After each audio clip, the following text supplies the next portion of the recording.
Hello, hello, D&Ders, RPGers, Game Masters, Dungeon Masters, and the like. Today we're going to talk about White Star, White Star, and actually this is the companion part of the White Star. This is the first edition before the Galaxy version of the thing. And we're going to focus in on skill checks. This video is going to strictly be about the rules as written in this book. It's only 3 pages on how to do skill checks. I'm just going to talk about that, and that'll be it. I'll have another video discussing the house rules version of this based on the White Star character sheets and Rolls 20 changed the way I kind of do it, and I'll show you that in another video. But for right now, this is a very short video. It just shows you exactly how this is done.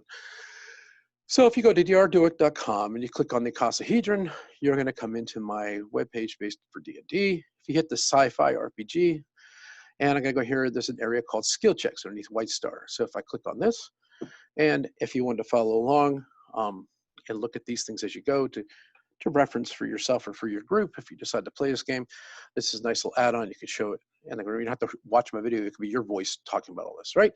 White Star, skills and skill checks. It's really simple, 3 pages about how to do this, right? So this is rules as written, page 39 of the companion, right? Skills represent areas of expertise outside of a character's class. Skills are ranked between 1 and 5, with 1 being representative of basic knowledge. Everybody gets pretty much 1, or 5 reflects the highest level of mastery achievable by character. So, for example, a character begins with 3 different skill checks. The first skill is associated with the class. Other 2 are actually chosen. And then it goes up at 4th level and at 8th level. I'll show you that later on, right? So class says you get 1, it's skill rank of 2, right? And the first player, 2. That's one you select. And the next one, you get another one, which is kind of like a minor skill, okay? Here we go. So looking at this, each skill is associated with an attribute that has an associated class. If the character attempts an action covered by a particular skill they possess, they just simply roll 1d6, okay? If the roll is equal to or less than the character's skill rank in that skill, they're successful. So skill ranks are modified by associated attribute modifiers. So this is pretty straightforward. Okay, so they give an example. Johnny the Plucky Sidekick, which is out of the companion model. He's one of the interesting little characters you can have. Has a larceny, right, of +2, right? And he's a dexterity 17, gives him a +1, so he has to roll a 3 or less, which is 50%, if he wants to steal something. That's awesome, right?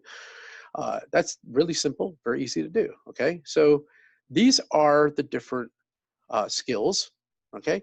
The attributes they're associated with, and this is the classes here on the side. So here is Plucky Sidekick. He's the one that gets a larceny skill, and he gets to use his dexterity modifier with it. Now, suppose you're going to be a Star Knight, okay, and you wanted to have larceny skills. So the Star Knight picks larceny, so he gets a +2 there, and he's got a fast dexterity at +1, so he would eventually get a +3 with that too as well. But this one, you're automatically given to Plucky Sidekick. But for him, like I said, the Star Knight has to select that one. It's pretty straightforward, okay? You can see there's a whole bunch of more classes in the actual companion thing, right? Because the ones I went in a previous video, I talked about the aristocrat, the Star Knight, the mercenary, and the pilot. So you can look, there's a whole bunch more in here. I talked a little bit about the actual robot class too as well.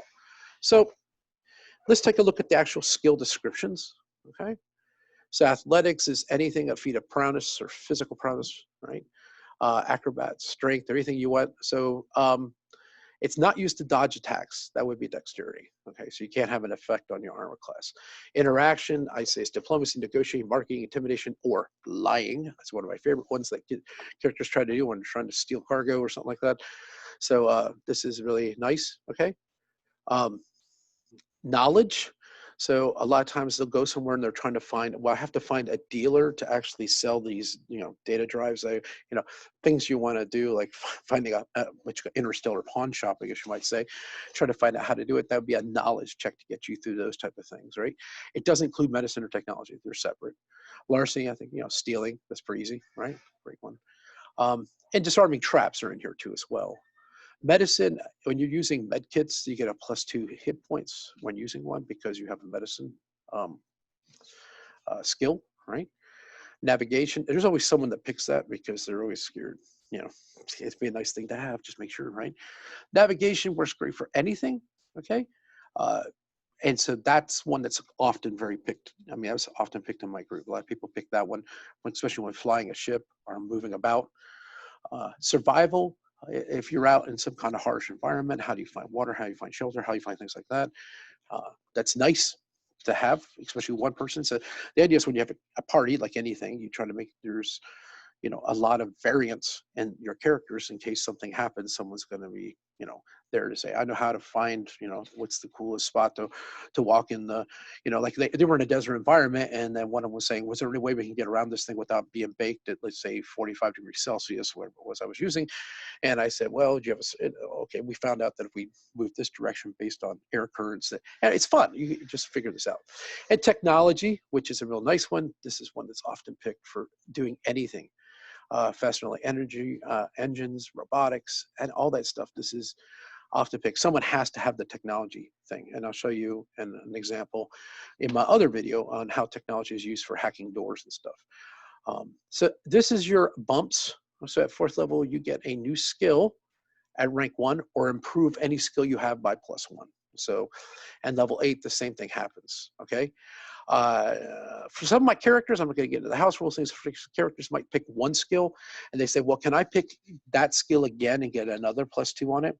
Like suppose you have an aristocrat. This is a great example. This is where you have to determine as a DM is something you want to do, or you want to be a little more varied than that, right?